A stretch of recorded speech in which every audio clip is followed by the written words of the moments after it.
At 3:12 a.m., I found myself on my knees in the basement, wrestling with the soggy, rotten carpet that stank of mold. My knees were shredded, and I hadn't eaten in 17 hours. As I fought back exhaustion, my wife appeared in the doorway. She surveyed the chaos and remarked, with a familiar edge, "Looks like you missed a spot." As usual, her brother, a beer in hand, snickered behind here, a laugh that echoed mockery rather than camaraderie. In that moment, he was nothing more than a useless shadow in debt, mocking rather than helping. As their gaze pinned me to the floor, she added with a smirk, "Don't quit just yet. The upstairs needs attention too." Her words stung, drawing out a defiant silence from me. My fury simmered quietly beneath the surface. 3 days later, their calls beginless and relentless. I can still catch whiffs of mold every now and then, reigniting memories I wish would fade. That Tuesday, at 3:12 a.m., as I toiled in the flooded ruins of what was once our basement, I had no idea that their silence-breaking calls would herald a shift in our lives. Let me take a step back and explain. I'm a 35-year-old man, married to Brooke, who's 33. We've been together for 7 years. The first 4 years of our marriage were pretty good, but the last 3 years have been a different story, and that's where things get interesting. When we first started dating, Brooke was this vibrant, ambitious woman who loved that I wasn't a smooth talker, just a guy who stuck around and got things done. That's always been my style, the fixer, the dependable one. Everything changed 2 years ago when Brooke's brother, Sawyer, went through a really messy divorce. Brooke insisted he stay with us just for a few weeks until he got back on his feet. Well, those few weeks somehow turned into 8 long months. The thing about Sawyer is that he's the opposite of me. All talk and not much action. There's always this grand business opportunity he's chasing, promising it's about to skyrocket. Yet, somehow, he always needs a small loan that miraculously never finds its way back to me. He zooms around in a BMW that's way beyond his budget, while I rely on my trusty decade-old Ford truck that runs like a dream because, well, I actually take care of it. Everything took a turn when he moved in. Suddenly, I felt outnumbered in my own home. They share inside jokes and seem to team up against me. It started small, joking about how I hold a fork, laughing over my cluelessness about celebrity gossip, and rolling their eyes whenever I suggest fixing something instead of buying new. Brooke changed when he came around. Or maybe she was always like this and I never noticed. She started spending more, much more. There are Amazon packages piling up, pricey shoes cluttering the whole way, and girls' weekends that somehow double the planned expenses. Meanwhile, I'm hustling with side gigs on weekends just to keep us afloat. Then, last Monday, after a grueling 12-hour shift, I walked into a nightmare, water gushing through the basement ceiling. A pipe had burst in the upstairs bathroom, the very bathroom had warned Sawyer 3 times not to use because I was planning to replace the valve that weekend. Ignoring my requests, he not only used it but also left the water running and then went out with Brooke to a wine tasting event. As water continued to wreak havoc upstairs, I rushed to shut off the main water valve and began assessing the damage. The basement was a disaster, completely flooded. Water had seeped into our storage boxes, soaking through irreplaceable photo albums, cherished Christmas decorations, and my dad's old record collection, all submerged in 3 inches of water. Desperate for help, I texted Brooke. A pipe burst, and the basement's flooded. "Where are you?" Hours later, her reply came in, "Oh my God, that sucks. At a bistro with Sawyer. Can you handle it? We've already ordered." So, it was up to me to tackle the catastrophe alone. I started calling around for emergency plumbers, only to hear the earliest anyone could come was Thursday. Determined not to wait, I headed to the hardware store for supplies and embarked on a solitary, grueling cleanup mission. Without a minute for food or rest, I spent endless hours vacuuming up water, tearing out soggy drywall, and ripping up the flimsy carpet we had installed when we first moved in. It was exhaustive work, but someone had to do it.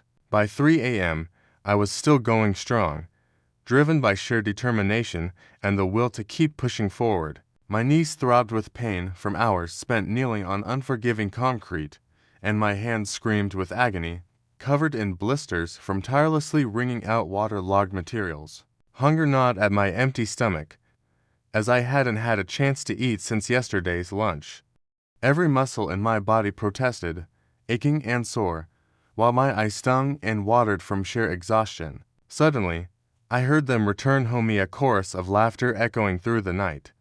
The front door slammed shut, and footsteps thudded above me. The creaky basement door swung open, and Brooke appeared at the bottom of the stairs, a martini glass delicately balanced in her hand. Her eyes scanned the chaotic scene, me, on my knees amidst a sea of soaked clothes, ruined carpets, and scattered belongings. She wrinkled her nose, clearly disgusted.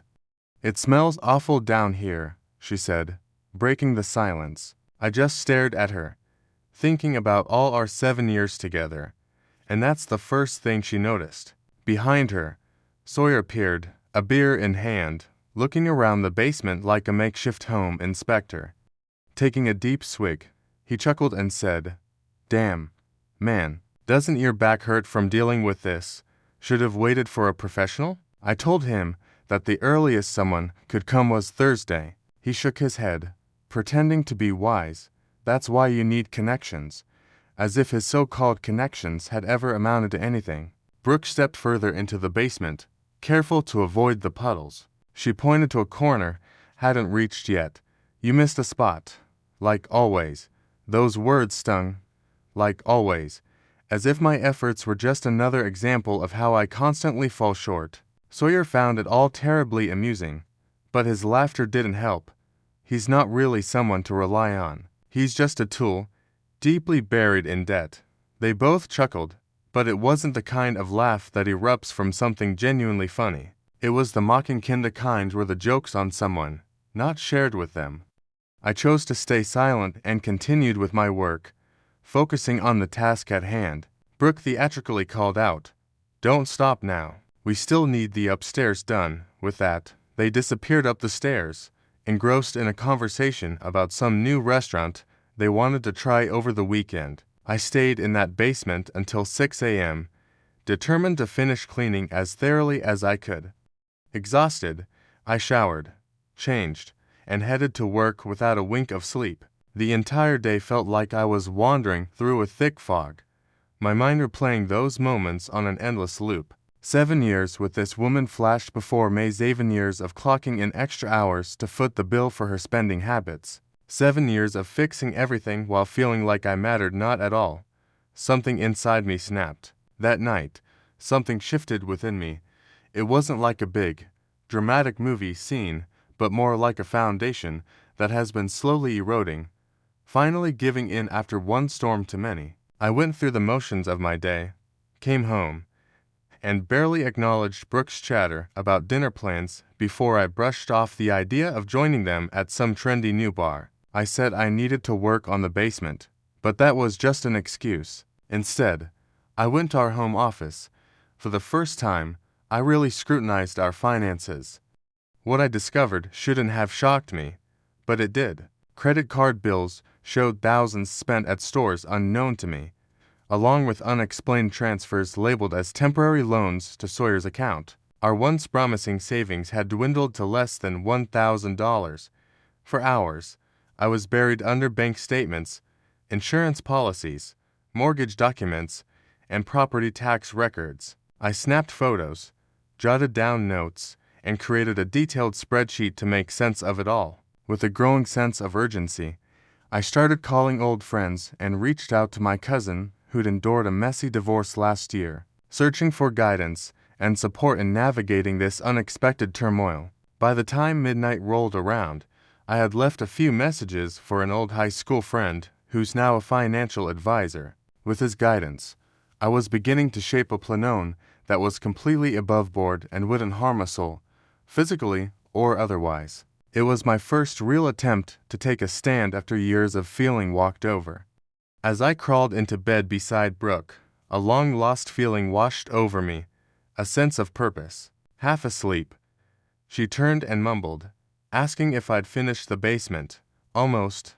I whispered back. Don't forget to call in sick tomorrow to fix the bathroom upstairs, she muttered before drifting back to sleep. I lay there in the dark, staring at the ceiling, my mind racing with the discoveries I had made and the actions I was about to take. 3 days slipped by quickly, and then the phone started ringing incessantly.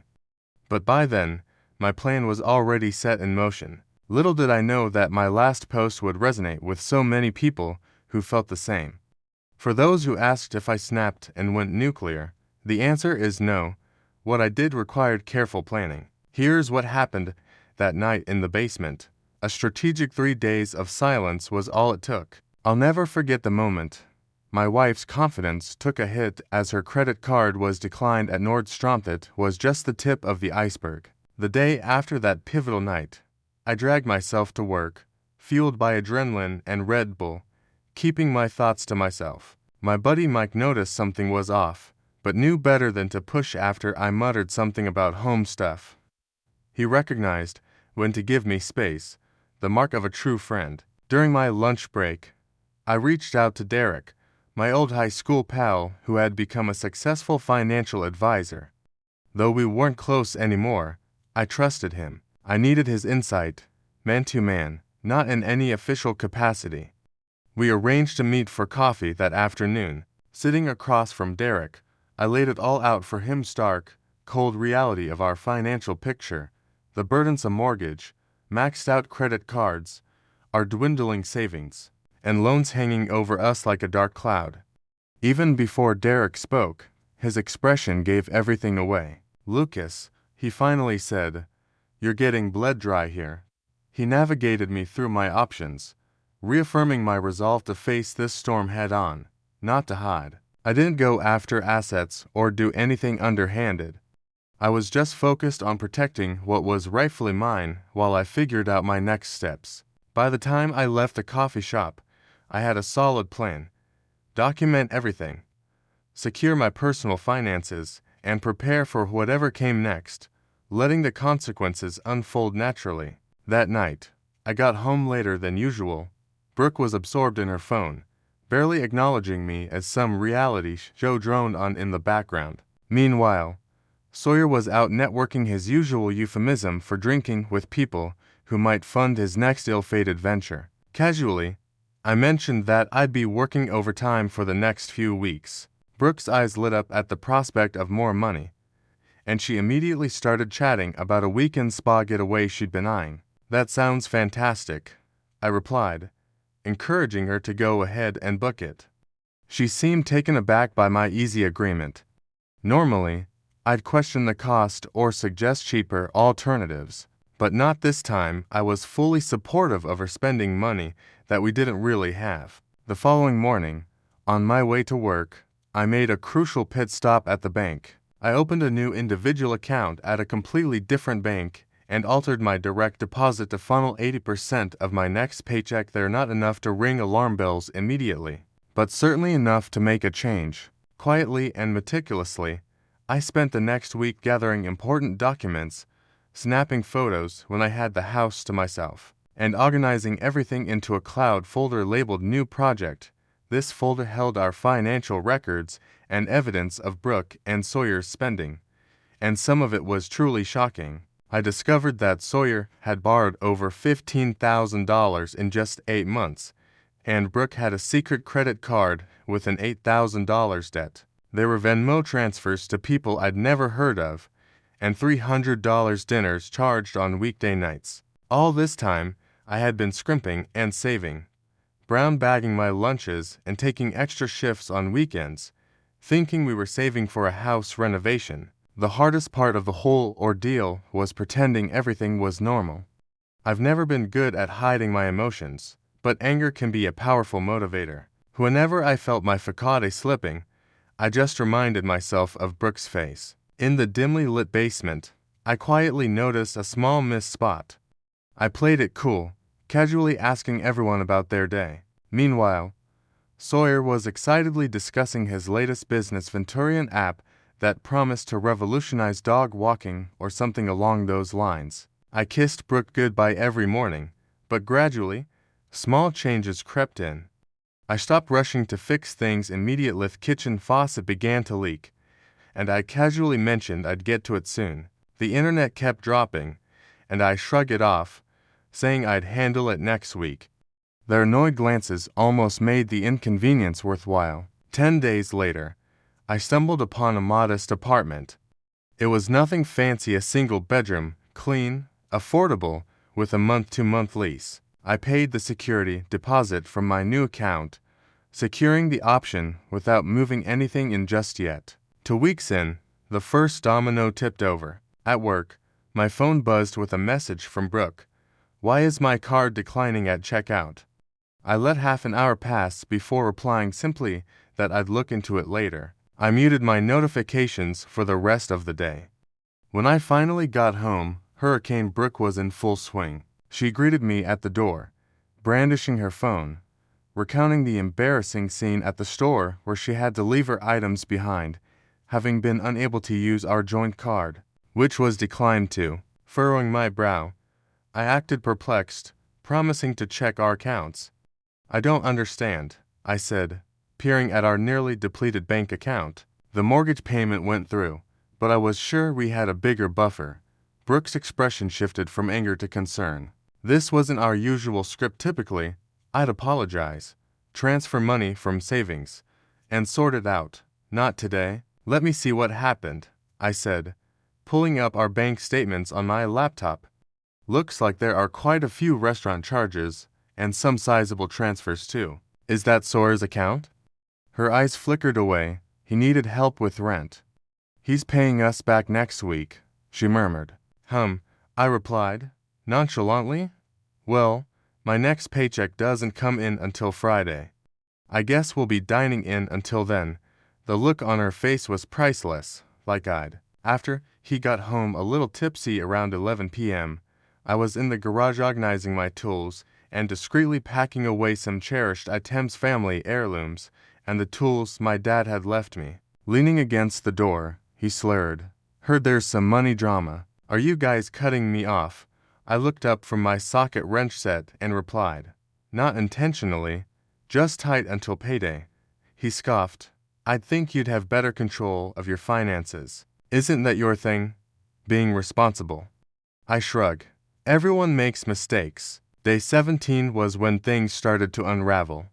Brooke logged into our cable account to stream a show and, to her dismay, discovered it had been shut off due to non-payment. "Did you forget to pay this too?" she shouted from the living room. "Might have," I called from the kitchen, crafting a quick sandwich. "Work's been hectic. I'll sort it out next week." "Next week? What am I supposed to watch now?" she demanded.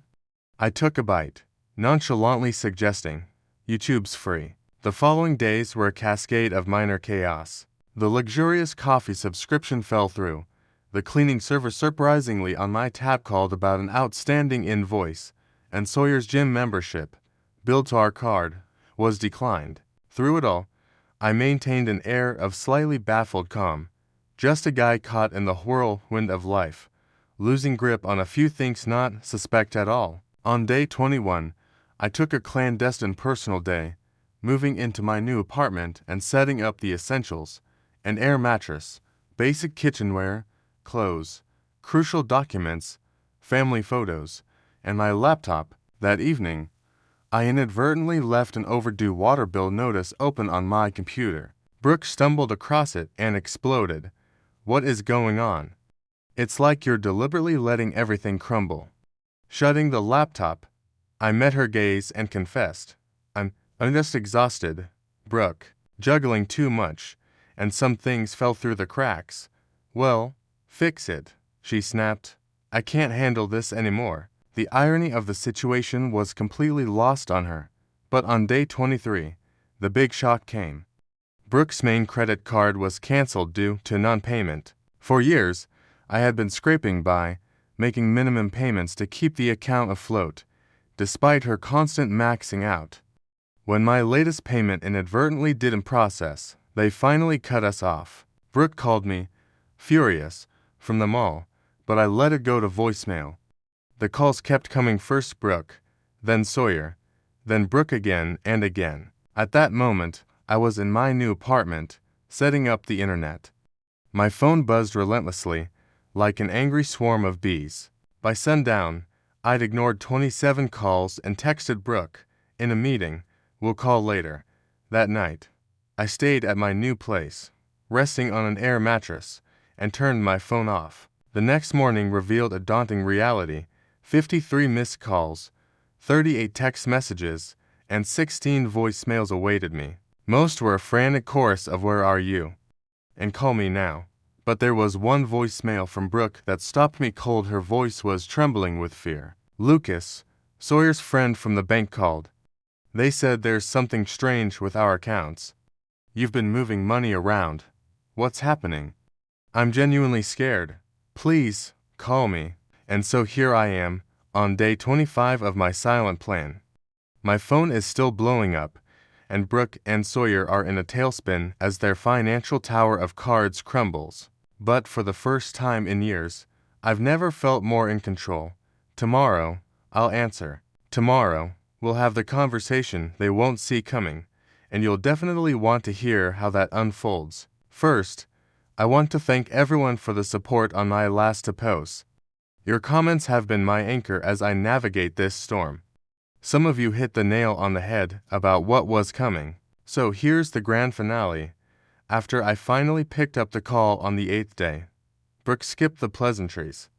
"What the hell did you do?" she demanded. Steeling myself, I calmly said the 4 words I should have spoken years ago. Let's just say it was day 26 of my meticulously crafted plan. 26 days since that pivotal night in the basement when everything changed. For over a week, I had been deliberately ignoring their calls, nestled in the solace of my new apartment. I watched from afar as their financial world crumbled. That morning, I woke up on my air mattress, wrapped in an unexpected sense of peace. I brewed instant coffee in a plastic mug I'd snagged from a dollar store and settled into my folding chair. My view wasn't anything spectacular, just the parking lot of my apartment complex, but it was a view that I could call my own. Here, there was no one to ridicule or belittle me. At exactly 10 a.m., I turned my phone back on, and it immediately became a frenzy of notifications. Texts, missed calls, voicemails, even Facebook messages from mutual friends were all clamoring for attention, asking if I was okay because Brooke was in a state of panic. It was amusing how someone could overlook you for so long until you were no longer useful. As I scrolled through the messages, I noted the transition in Brooke's tone from anger to desperation, then to begging. Sawyer's texts were more predictable, mostly variations of "WTF, man, and answer your damn phone." But it was Brooke's most recent text, sent at 3 a.m., that arrested my attention. "Please, Lucas, I know you're mad, but we need to talk. I don't understand what's happening. I'm scared, and so she should be." I returned her call, and she picked up on the first ring. The conversation was brief and charged. She opened with tears, demanding to know where I was, why I vanished, and what had happened to our finances. I kept it straightforward and factually knew about the credit cards, the money to Sawyer, and all the lies. Her tactics shifted to anger, incredulous at my disappearance and how I could do this to her. I suggested we meet in person, somewhere neutral, not at our house. A coffee shop near her favorite mall seemed fitting. She agreed instantly, eager to meet right away. I set the time for 2 p.m. At precisely 1:30, I found myself at a corner table, laptop open and a stack of printouts by my side. I ordered a black coffee, settling in with a sense of anticipation. By 1:55, Brooke had arrived, but she wasn't alone. Sawyer was accompanying her, looking a bit worse for wear, but trying to maintain an air of toughness. As they approached, I observed a telling detail. Their eyes never met. It was a subtle but glaring indication that all wasn't well between them. Brooke's eyes were red, suggesting she'd been crying, and it didn't take long for her emotions to spill over again. She launched into a barrage of questions. Sure had I been. Why had I vanished? And did I have any idea how worried she'd been? I took a measured sip of my coffee, allowing the silence to stretch into an uncomfortable pause. Finally, I broke it. 7 years, I stated, with all the weight those years contained. 7 years of pulling our weight while you treated me like an afterthought.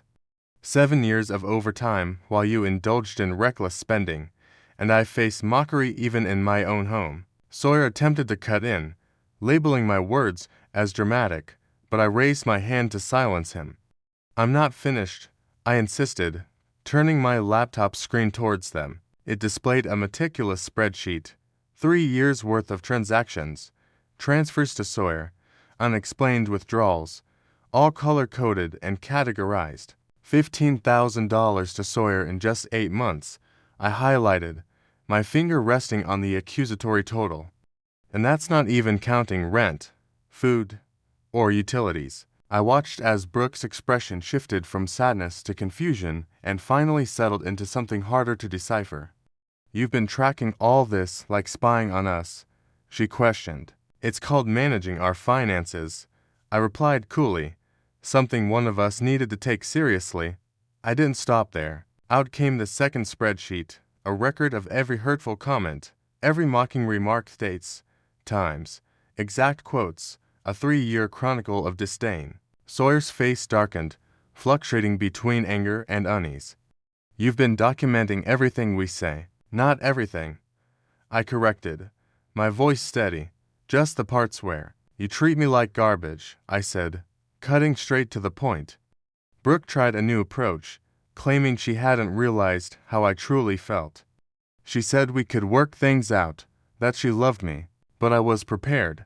I pulled out a folder, heavy with evidencia stack of papers, including printouts of the text messages between her and Sawyer. I had discovered them months ago while doing her a favor by backing up her phone. These messages revealed their true colors, mocking me, plotting purchases they'd intentionally mislead me about for laughs, knowing I wouldn't say no, because I never did. And right on top of that pile were divorce papers. I'm not here to negotiate, I stated as I slid the papers across the table. I'm here to inform.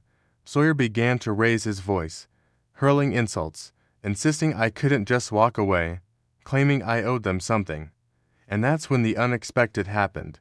Brooke turned to him and snapped, "Shut up, Sawyer. This is your fault." In that moment, it was clear. My absence had left a vacuum, and they'd started turning on each other. Sawyer looked shocked, as if she'd slapped him. "My fault. You're the one who's been overspending to keep up appearances, living off us, eating our food, borrowing money and never paying it back," he shot back. They volleyed accusations, unraveling years of alliance in mere moments while I sat watching, detached. Eventually, I stepped in, saying, "The mortgage is paid through next month. I've already moved out. My lawyer will get in touch about the house. We can sell it and split what's left after debts. Or you can buy me out. Your choice." Reality seemed to hit Brooke then. "You're really leaving me over money?" she asked, almost incredulous. I had to hold back a laugh. "No, Brooke. The money is just proof. I'm leaving because, for years, I've been nothing more than a tool for you Simeon to use, mock, and take for granted." I stood up, closed my laptop, and gathered my things. I recalled aloud, "Remember, that night in the basement at 3 a.m., when I was on my knees cleaning up water and you told me I'd missed a spot. It was time to reclaim my dignity." As I walked away, I had that familiar feeling that everything was truly over. Sawyer called after me, asking what he should do next, where he should go. I just shrugged. It wasn't my concern anymore. The following weeks were all about adjusting. My new place slowly grew into a real home. I got myself a proper bed, a comfy couch, and a small TV. It was nothing extravagant, but it was all mine. Brooke's messages swung between anger and desperation, but I only replied to texts about the divorce or the house, leaving most of it to my lawyer. What caught me off guard were the friends who reached out. People I had always thought of as our friends turned out to be more mine than I realized. Mike, a colleague, invited me over for dinner with his family. My cousin was a huge help, coming over to move the rest of my things while Brooke was out. Even my old neighbor reached out, saying he noticed the change and was glad I was standing up for myself. The divorce proceedings weren't pleasant, but they were more straightforward than I had feared. Thanks to all my documentation, there wasn't much room for dispute. We agreed to sell the house and split the proceeds after covering our joint debts. Brooke tried to stall, hoping I'd have a change of heart. I didn't budge. 3 months later, I received a text from an unfamiliar number. It was Sawyer. He said Brooke had kicked him out a week after our last coffee shop chat and had been staying with a friend since then. He admitted to being a jerk and wanted to talk. I left the message unread. 6 months after that night in the basement, the house finally sold. After paying off the mortgage and credit cards, there wasn't much money left to divide, but it didn't bother me. Money wasn't the point. Now, a year later, my life has settled into a peaceful routine. I work regular hours and return to a tidy apartment that remains spotless because I'm the only one living in it. I cook simple meals and even enrolled in a community college woodworking class, something I've always been curious about. I managed to build myself a pretty nice coffee table, too. As for Brooke, she's met someone new, according to social media. I hope she treats him better. Good for her. Perhaps he stands up for himself more than I ever did, but that's not my problem anymore. The strangest part happened last month when I unexpectedly crossed paths with him at the hardware store. There she was, holding a paint swatch, while he pushed the cart. They looked so ordinary, just another couple on a DIY mission. We exchanged awkward nods and went our separate ways. As I drove home, a realization washed over me. I felt nothing. No anger, no regret, just an overwhelming sense of emptiness. It was then I knew I had truly moved on. It's funny how life can pivot so drastically with one moment, one realization, and the decision to finally say enough.